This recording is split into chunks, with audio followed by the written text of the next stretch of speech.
Institution permanente sans but lucratif, au service de la société et de son développement. Ouverte au public qui acquiert, conserve, étudie, transmet, expose le patrimoine matériel et immatériel de l'humanité et de son environnement à des fins d'études, d'éducation et de délectation.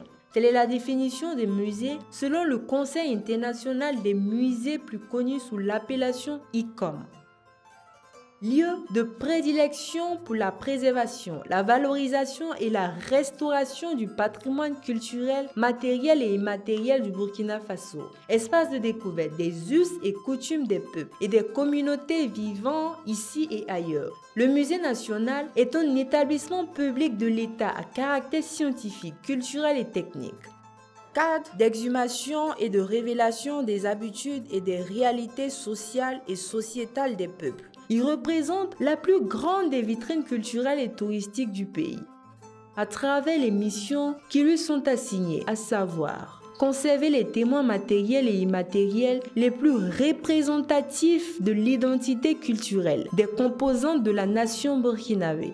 Entreprendre des recherches sur les témoins matériels les plus représentatifs de l'identité culturelle.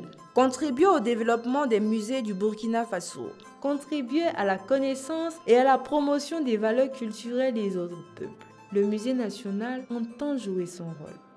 Grâce aux efforts consentis par l'État et ses partenaires qui ont produit des résultats importants et visibles, parmi lesquels la réalisation d'infrastructures administratives, techniques et de loisirs, ainsi que de l'accroissement des collections. Le Musée national a connu différentes évolutions de sa création en 1962 à nos jours. Ces collections, estimées à plus de 12 000 objets, sont essentiellement ethnographiques et archéologiques. Les objets sont collectés auprès des différentes communautés que compte le pays et conservés dans une réserve où ils sont inventoriés, traités et utilisés pour des expositions temporaires au profit de publics cibles diversifiés.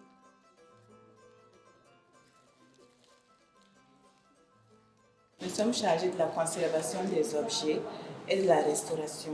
La conservation, il s'agit de faire une inspection périodique des objets, de prendre en charge les locaux en ce qui concerne la propriété. Et nous devons aussi veiller à ce que cette réserve soit aérée et veiller à ce que les objets ne soient pas infestés. Nous sommes chargés aussi de la documentation. Donc, tout ce qui concerne les objets, comme les informations, nous sommes chargés de les fournir à travers une fiche qu'on appelle fiche maître. On peut dire que c'est une identification qu'on donne à l'objet, ce qui va prouver que l'objet appartient maintenant au musée. Pour ce qui concerne maintenant les travaux de restauration, si lors d'une inspection, on constate qu'un objet a été détérioré, donc on isole l'objet pour le restaurer. Malgré le rôle capital qu'il joue dans la promotion et la valorisation des identités et des diversités culturelles, la fréquentation par les publics du Musée national reste en deçà des attentes. Quelle action mettre en œuvre pour favoriser un véritable attrait du public national et international, gage d'une meilleure compréhension et d'une facile assimilation des réalités culturelles de nos peuples?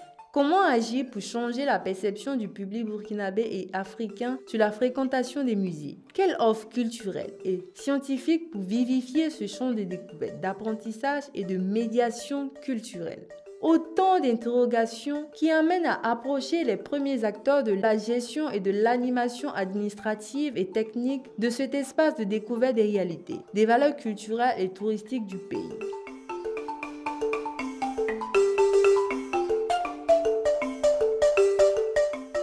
Pour en venir à la dynamisation de l'activité muséale au Burkina Faso, il faut d'abord savoir poser le diagnostic et le bon diagnostic. Qu'est-ce qu'un musée pour nous? Qu'est-ce que le musée représente pour notre pays? Nous savons tous que le musée, avant tout, est une institution permanente, une institution qui est en charge la mémoire collective, une institution qui a une fonction sociale et historique. Maintenant, est-ce que les Burkinabés savent cela? Est-ce qu'on a appris à découvrir le musée, à découvrir cette fonction hautement historique et sociale que joue le musée. C'est ce qui fait que le musée reste musée, entre guillemets. Il faut reconnaître que nos musées ont besoin de plus de moyens pour pouvoir répondre vraiment à leur mission. Quand vous prenez le cas du musée national, il reste encore beaucoup de choses à faire pour que ce musée puisse répondre à ses missions. Aujourd'hui, par exemple, nous n'avons pas de salle d'exposition permanente. C'est un problème. Depuis que j'étais là-bas, nous avons posé le problème parce que nous avons 2 petites salles d'exposition. Et ces expositions ne peuvent qu'être temporaires. Et ces expositions ne nous permettent pas de montrer le maximum d'objets. Bon, j'ai quitté le musée il y a quelques années, mais je sais qu'avant, en 2014-2015, nous étions autour de 13 000 objets. Voilà, c'est assez pour qu'un public soit content de venir voir. Mais on n'a pas de salle d'exposition permanente, une grande salle qui nous permette d'exposer au minimum 1000 objets. Nos salles ne peuvent prendre que maximum 100 objets, vous voyez. Donc tout ça, ça peut être un handicap.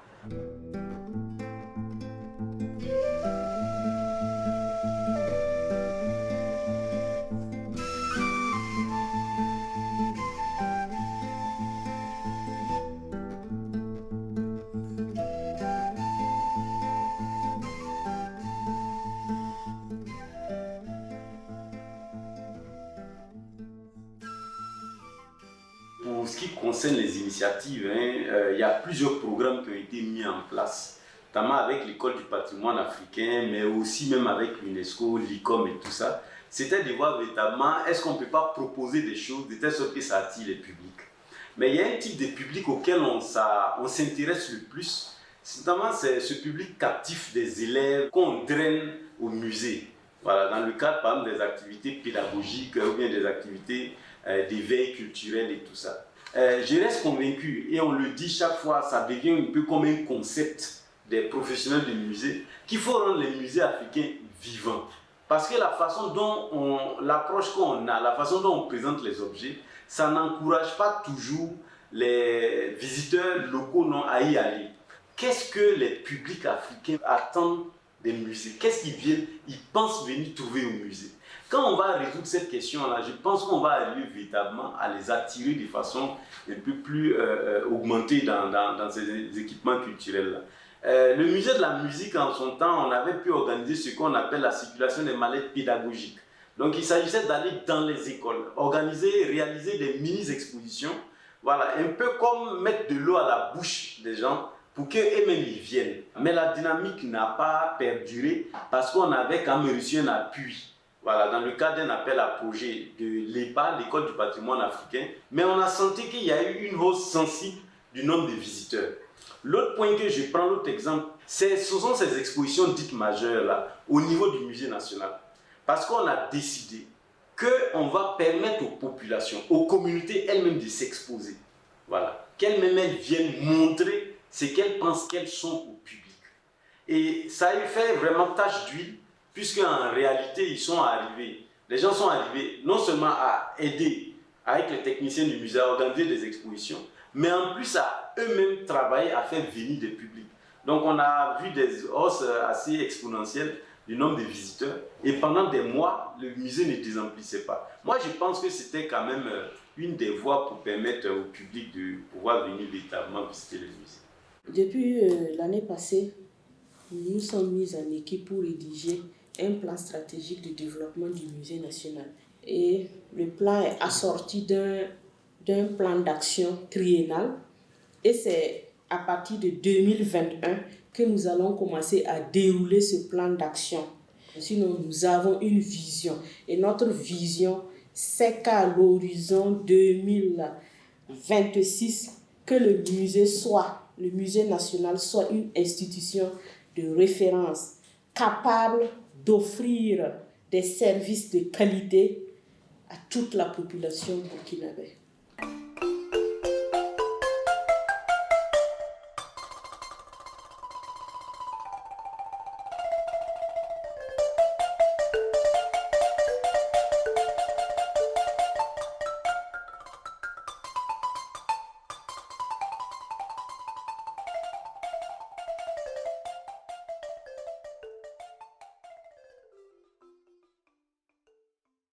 Le Musée national dispose d'un conseil scientifique, technique et culturel qui nous fait des propositions, de pistes d'études. Aussi, nous avons un potentiel de près de 14 000 objets dans la grande salle de réserve. Et quand on fait un inventaire général, on se rend compte que ce potentiel ne dispose pas assez d'informations qui puissent nous permettre de le mettre en exposition. Donc il y a ce travail d'étude et de documentation là qui doit être poursuivi.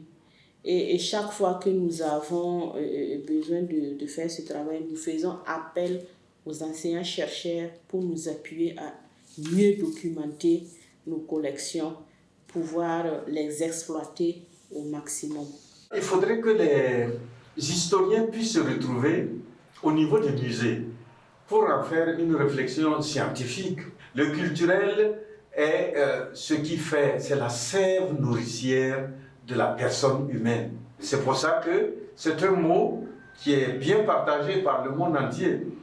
Le Chinois a sa culture, l'Américain a sa culture, le Français a sa culture, le Burkinabé a sa culture, l'homme de Koudougou a sa culture, l'homme d'Issouka a sa culture. Vous voyez, c'est bien étagé. Et c'est cet ensemble-là qui consolide les fondamentaux qui font qu'un peuple est soudé, un peuple a des référentiels, un peuple a de l'orientation pour pouvoir aller de l'avant et aider son pays, aider sa famille. Les institutions muséales, vous savez, ici au Burkina Faso, fréquemment on parle du musée national. On sait aussi qu'il y a des musées, il y a le musée communal, il y a des musées privés, etc. L'offre scientifique, quand on prend par exemple le musée de Manéga, vous savez que c'est un lieu non seulement hautement traditionnel, sacré, mais aussi scientifique parce que Passerelle a fait un travail remarquable sur le musée de Manéga qui est très documenté. Et c'est de cette façon aussi que les animateurs de musée, les conservateurs doivent être formés. Les objets dont nous parlons, les objets rares, si on arrive à les collecter, à les traiter et tout scientifiquement, voilà, ça pourrait être attractif et ça pourrait permettre aux enseignants, chercheurs, aux anthropologues, voilà, de venir travailler au sein des musées. Nous avons découvert les fourneaux, les hauts fourneaux, etc. Mais qu'est-ce que cela représente? Si on envoie ça sous forme de fresques ou sous forme d'affiches au musée national et on envoie les élèves, les étudiants, du moins là-bas pour dire les hauts fourneaux, ça a été découvert, à telle date, à telle période, etc.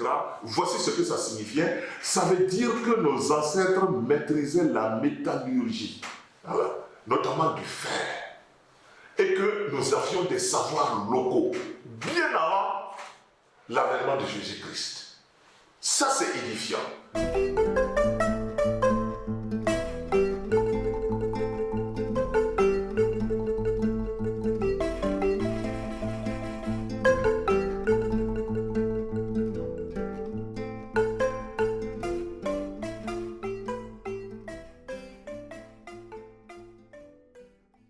On n'est pas à la queue du peloton pour ce qui concerne l'utilisation de Facebook. Vous voyez, ça c'est une technologie, c'est vrai, qui n'est pas, qu'est-ce que j'allais dire, qui des fois a ses dérapages, mais qui a aussi ses qualités.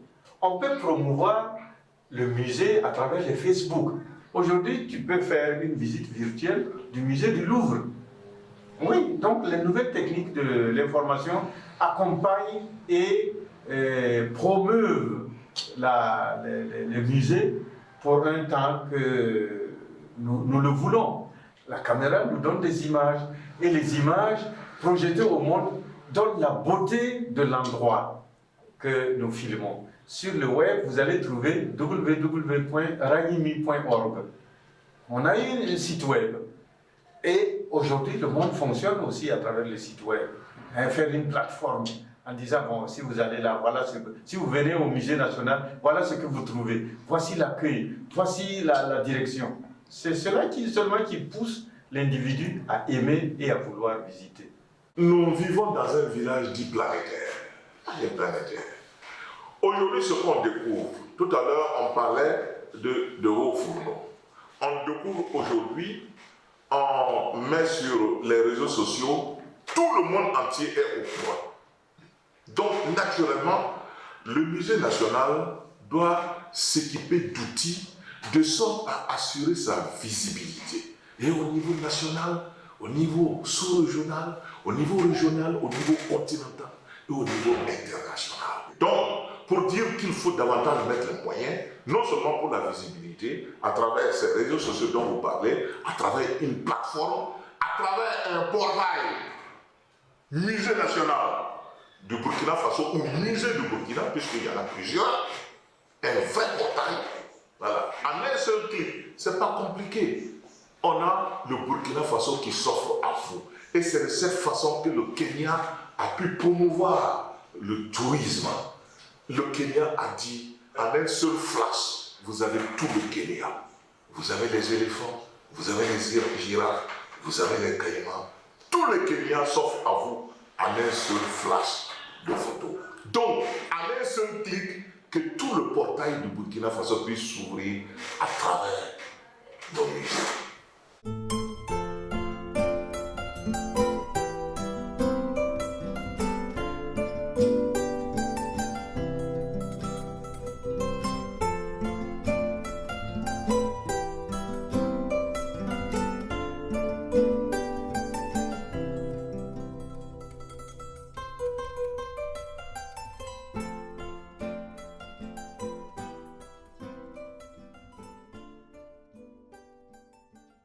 Donc le problème de la fréquentation, c'est un problème récurrent depuis que les musées ont commencé à prendre, j'allais dire, pied dans nos différents pays africains. Ce problème-là se pose. Et j'ai plutôt l'impression que toutes les solutions qu'on a proposées ici et là ne sont pas arrivées, un tant soit peu, à minimiser de façon durable ce problème-là. Mais n'empêche qu'il y a des initiatives par-ci et par-là qui sont des initiatives heureuses. L'idée serait maintenant vraiment de les perpétuer, de les développer, voilà, de les dupliquer, de les partager, de telle sorte qu'on puisse véritablement avoir un musée qui soit en phase avec les attentes légitimes des populations. Et de plus en plus, la possibilité est donnée au musée d'élargir son horizon d'activité. Et je crois que c'est une belle aubaine qu'il faut saisir et puis arriver à développer les activités, notamment avec toujours les communautés, pour que vraiment ce musée-là puisse se rayonner le plus longtemps possible et le plus largement possible. Et je crois quand même qu'on a des ressources aujourd'hui pour permettre à cette institution-là d'être vraiment la vitrine du patrimoine et de la culture nationale. La question du patrimoine, c'est une question de souveraineté. Et la culture d'une manière générale, c'est un domaine de souveraineté. Et on se rappelle, il y a Elisabeth Caillé qui écrivait qu'aucune nation ne peut survivre à la déperdition de son patrimoine d'histoire, d'art ou de sciences. Parce que les concurrents, ceux qui nous ont colonisés, ils étaient tellement sensibilisés donc, sur cette compréhension, ils avaient cette compréhension si bien que pour eux, la conquête vraiment en tout cas d'un peuple n'est effective que lorsque vraiment en tout cas on est arrivé donc à piller tout le patrimoine du peuple subjugué. On se rappelle, quand on prend l'histoire donc des musées, la création des musées nationaux, c'était quoi? Pour la construction de l'identité nationale des colonies qui viennent nouvellement d'être créées, mais également aussi pour l'affirmation de l'identité culturelle. Dans tous les discours, il y a la cohésion sociale, mais ce qu'on fait ne concourt pas vraiment en tout cas à la cohésion sociale. Et il n'y a pas eu autre alternative donc, que vraiment en tout cas les institutions patrimoniales à l'image dans des musées. Parce que ce qui a fait la preuve donc c'est les autres. Je ne sais pas pourquoi vraiment on ne peut pas les exploiter donc pour ce qui nous concerne. Même si l'impulsion politique, véritablement c'est la première donc des choses, mais il y a aussi que techniquement, il y a aussi vraiment en tout cas un déficit aussi donc il faut travailler donc à corriger. Et de sorte que ce que nous apportons donc comme information donc, puisse aider donc l'autorité à pouvoir vraiment en tout cas donc mieux se décider et mieux vraiment en tout cas nous accompagner donc dans notre mission quotidienne. Voilà. En termes donc, dans les référentiels, du reste, on trouvera que ce soit la SNCT, que ce soit la politique sectorielle, que ce soit le PSD, patrimoine culturel, il y a quand même donc des actions assez intéressantes qui ont été prises en compte et dans le sens donc, du développement donc, des musées. Je lance un cri de cœur pour que nos autorités acceptent que le musée national soit le miroir de notre pays et donne en tout cas ce qu'il faut, la place qu'il faut, les priorités qu'il faut pour que ce musée-là puisse vite se développer. Que ce soit le patrimoine matériel comme le patrimoine immatériel, le ministère de la Culture est présent. C'est la raison pour laquelle nous plaidons pour qu'il y ait suffisamment de budget et que nous puissions travailler non seulement à faire découvrir les richesses, les trésors du Burkina, les trésors cachés du Burkina, mais aussi que la culture puisse nous servir davantage dans le sens de l'union, de l'unité nationale. Parce qu'en découvrant notre culture, on se découvre soi-même et tout ce qu'il y a comme problème de stigmatisation, problème de répit identitaire, quand on se découvre, comme le disait Kizerbo, l'éminent historien, Kasso don Akain, savoir monter à cheval c'est bien. Kadi don Akain, savoir nager c'est bien. Kayiri don Akain, savoir grimper dans l'arbre c'est bien. Mais il y a dans le monde, se connaître, il n'y a rien de tel. Au regard des explications et des suggestions faites par les responsables administratifs et techniques du département en charge de la culture, des mesures idoines et efficaces devront être envisagées pour changer la perception des populations sur la fréquentation des musées en général et du musée national en particulier. Aussi, les autorités politiques du pays ne devront pas rester en marge de ce travail colossal d'investissement, de sensibilisation, d'appropriation et d'assimilation des valeurs et des identités culturelles des peuples. Gage d'un meilleur renforcement de la compréhension des cultures des autres, de la lutte contre l'extrémisme violent, de la consolidation du vivre ensemble et du bien-être socio-économique des populations. Une nation sans une réelle assimilation culturelle est semblable à un corps sans âme.